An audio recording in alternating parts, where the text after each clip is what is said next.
देवर्षि नारद बहुत बड़े संत थे। वे जहाँ चाहे आ जा सकते थे। नारायण के भक्त थे। लेकिन एक बार उनके मन में यह जानने की इच्छा पैदा हुई कि आखिर संत कौन होता है। श्री कृष्ण जी के पास गए और अपनी जिज्ञासा बताई। बोले, भगवान, मेरी शंका का समाधान करें। श्री कृष्ण ने कहा, नारद जी, आप अमुक यादव के पास जाओ। उसकी पत्नी गर्भवती है। उसके घर बच्चा पैदा होने वाला है। जब बच्चा पैदा हो तो तुम उस बच्चे से यह सवाल पूछना, वह सब कुछ बता देगा। नारद जी यादव के घर पहुँचे, उनसे मिले और बोले, तुम्हारे घर बच्चा पैदा होने वाला है। मैं उससे मिलना चाहता हूँ। जब तक बच्चा पैदा न हो मैं यही इंतजार करूंगा। एक दिन बच्चे ने जन्म लिया। नारद जी खुश हो गए। बच्चे के पास गए और अपना प्रश्न रखा। भगवत कृपा से बच्चे ने नारद जी का प्रश्न सुना और बहुत जोर से हंसने लगा। यह देख नारद जी हैरान हुए। वह सोचने लगे, बच्चा कुछ ही घंटों का है और यह मेरा प्रश्न सुनकर खिलखिलाकर हंस रहा है। आश्चर्य! क्या कुछ गलत पूछा? क्या इसने मुझे पागल समझा? लेकिन यह तो बच्चा है। इन दुनियावी चीजों का इसे क्या पता? और फिर नारद जी ने देखा, बच्चे की रंगत बदल रही है। बच्चे की हंसी खत्म हो रही है। वह चुप होता जा रहा है। नारद ने फिर पूछा, मेरे प्रश्न का उत्तर तो अभी बाकी है, उत्तर तो देते जाओ। बच्चे ने कहा, मुख ब्राह्मण के घर गाय बछड़ा जन्ने वाली है। तुम्हारे प्रश्न का उत्तर वह बछड़ा ही देगा। वह सब कुछ जानता है। और यह कहते ही बच्चे ने प्राण त्याग दिए। यह देखकर नारद जी हैरान हुए, जब मेरे प्रश्न का उत्तर एक मानव नहीं दे सका तो एक बछड़ा कैसे देगा? नारद जी निराश हुए। ब्राह्मण के घर गए। बछड़े ने जन्म लिया। उसने होश संभाली। नारद जी ने उससे अपना प्रश्न पूछा, संत कैसा होना चाहिए?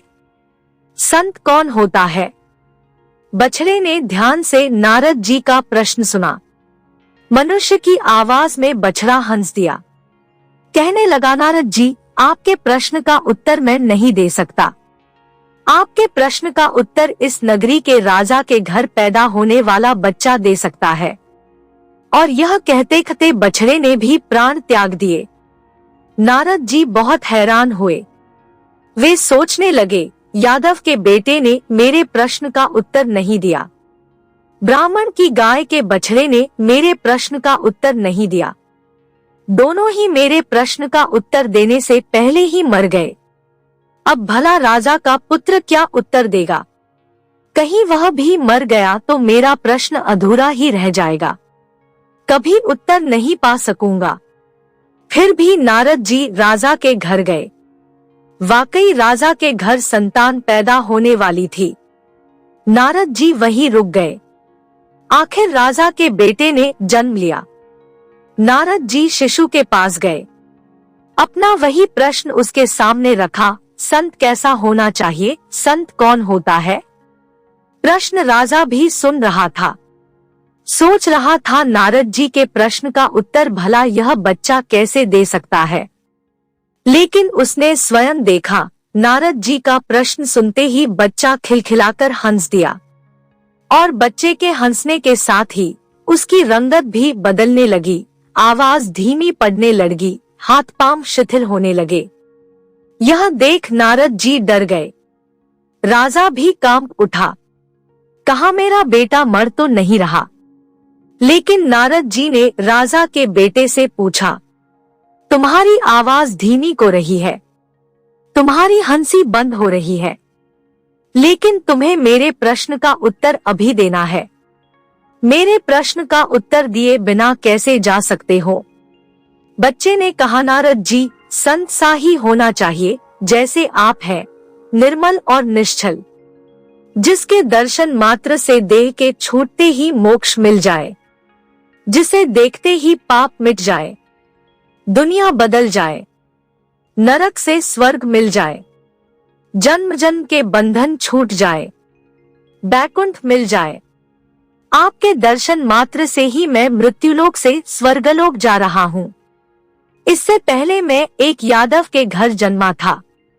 वहां मैंने आपके दर्शन किए, मैंने प्राण छोड़ दिए, फिर बछड़े के रूप में जन्म लिया, आपके दर्शन किए। वह योनि भी समाप्त हुई, फिर राजा के घर जन्मा हूँ। अब आपके दर्शन से ही मैं इस मृत्युलोक से विदा हो रहा हूँ, बैकुंठ जा रहा हूँ। पिछले जन्म सभी मेरे थे, आपके दर्शन से सभी छूट गए, उनसे मुक्ति मिली। नए जन्म लिए, आपके दर्शन से अब मोक्ष मिल रहा है। जन्म मरण के चक्कर से मुक्त हो रहा हूँ। संत सा ही होना चाहिए, आप जैसा। आशा करता हूं ये छोटी सी कहानी आपको जरूर पसंद आई होगी। इस कहानी पर आपकी क्या राय है, हमें कमेंट करके जरूर बताइए। कहानी पसंद आई हो तो लाइक और शेयर करना बिल्कुल भी ना भूलिए। चैनल पर नए हैं तो चैनल को सब्सक्राइब जरूर कीजिए। आपका कहानी सुनने के लिए बहुत बहुत धन्यवाद।